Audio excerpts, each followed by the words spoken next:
Olá, estudante do curso de Prevenção aos Riscos na Pandemia Covid-19. Estamos no módulo 4, parte 4, abordando as medidas para organizações e empresas. Diário Oficial da União, publicado em 22 de 3 de 2020. Aborda a medida provisória número 927, de 22 de março de 2020.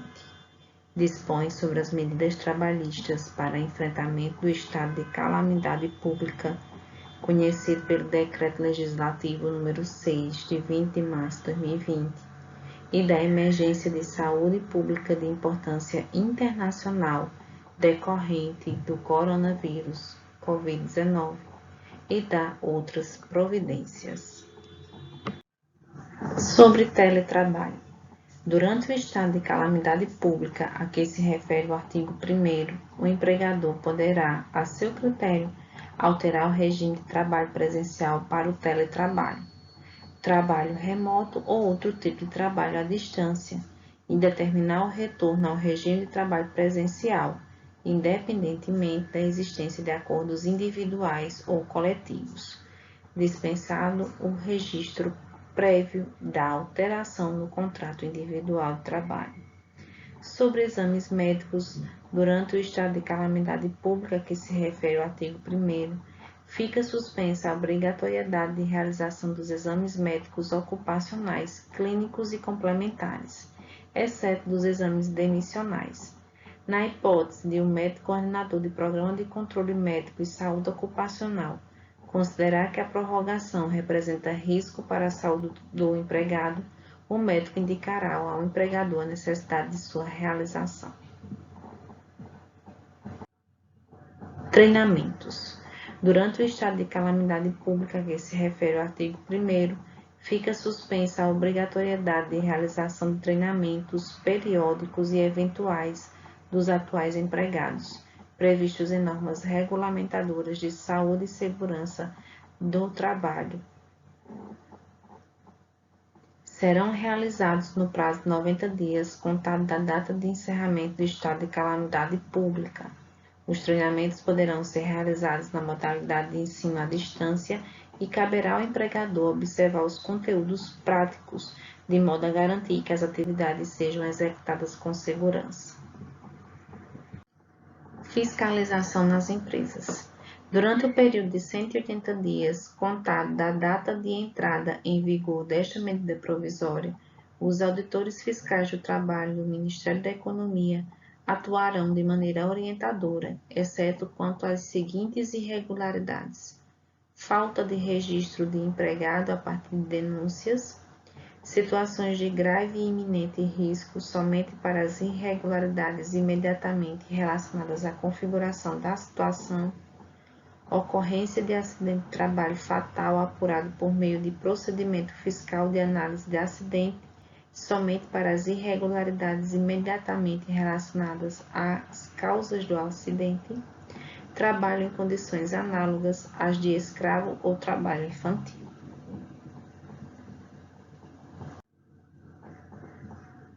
Comissão Interna de Prevenção de Acidentes, a CIPA. O artigo 17 dispõe que as comissões internas de prevenção de acidentes poderão ser mantidas até o encerramento do estado de calamidade pública e os processos eleitorais em curso poderão ser suspensos. O artigo 29 dispõe que os casos de contaminação pelo coronavírus não serão considerados ocupacionais, exceto mediante comprovação do nexo causal.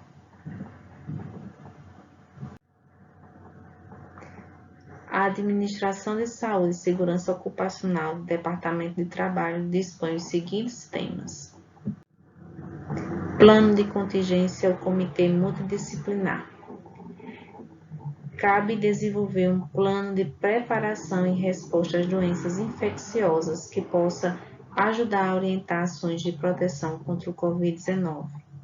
Desenvolver orientações das agências de saúde federais, estaduais, locais, tribais e ou territoriais e considerar como incorporar essas recomendações e recursos nos planos específicos do local de trabalho. de forma que tenha a participação de vários profissionais da organização, empresas, para a mitigação dos riscos existentes, adotando medidas de contenção do coronavírus. Classificação da exposição do trabalhador ao SARS-CoV-2, COVID-19. Tem-se o risco de exposição muito alto. Trabalhos com risco de exposição muito alto são aqueles com alto potencial de exposição às fontes conhecidas ou suspeitas de COVID-19 durante procedimentos médicos ou laboratoriais específicos. Os trabalhadores desta categoria incluem profissionais de saúde, por exemplo, médicos, enfermeiros, dentistas, paramédicos, técnicos de emergência médica, realizando o procedimento de geração de aerosóis, por exemplo, intubação, procedimentos de indução de tosse, broncoscopias, alguns procedimentos e exames dentários ou coleta invasiva de amostras em pacientes conhecidos ou suspeitos de portar o COVID-19. Ainda sobre o alto risco de exposição, tem-se os trabalhadores de transporte médico, por exemplo, operadores de veículos de ambulância que transportam pacientes conhecidos ou suspeitos de portar o COVID-19 em veículos fechados, trabalhadores de necrotérios envolvidos na preparação, por exemplo, para enterro ou cremação dos corpos de pessoas que se sabe ter ou são suspeitas de portadores do COVID-19 no momento de sua morte.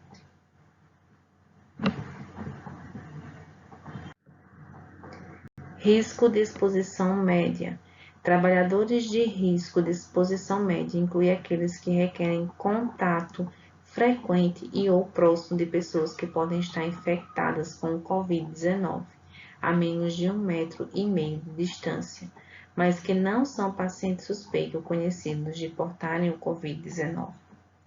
Em áreas sem transmissão comunitária contínua, os trabalhadores desse grupo de risco podem ter contato frequente com viajantes que podem retornar de locais internacionais com transmissão generalizada de COVID-19. Nas áreas em que há transmissão comunitária em andamento, os trabalhadores dessa categoria podem ter contato com o público em geral, por exemplo, nas escolas, nos ambientes de trabalho com alta densidade populacional e em alguns ambientes de varejo de volume alto. E de menor risco de exposição são os trabalhadores que não requerem contato com pessoas conhecidas como ou infectadas com Covid-19 ou suspeitas de estarem infectadas, nem contato frequente e próximo com o público em geral. Os trabalhadores desta categoria têm contato profissional mínimo com o público e outros colegas de trabalho. Os controles de engenharia. Os controles de engenharia envolvem o isolamento dos funcionários dos riscos relacionados ao trabalho.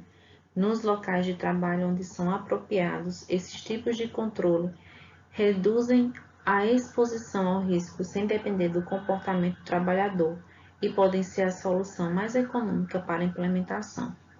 Alguns controles de engenharia para o SARS-CoV-2 incluem instalação de filtros de ar de alta eficiência, aumento das taxas de ventilação no ambiente de trabalho, instalação de barreiras físicas como proteções de plástico transparente, instalações de janelas drive-thru para atendimento ao cliente, ventilação especializada por pressão negativa em algumas situações, como nos procedimentos de geração de aerosóis, por exemplo, salas de isolamento de infecções transportadas pelo ar em ambientes de assistência médica.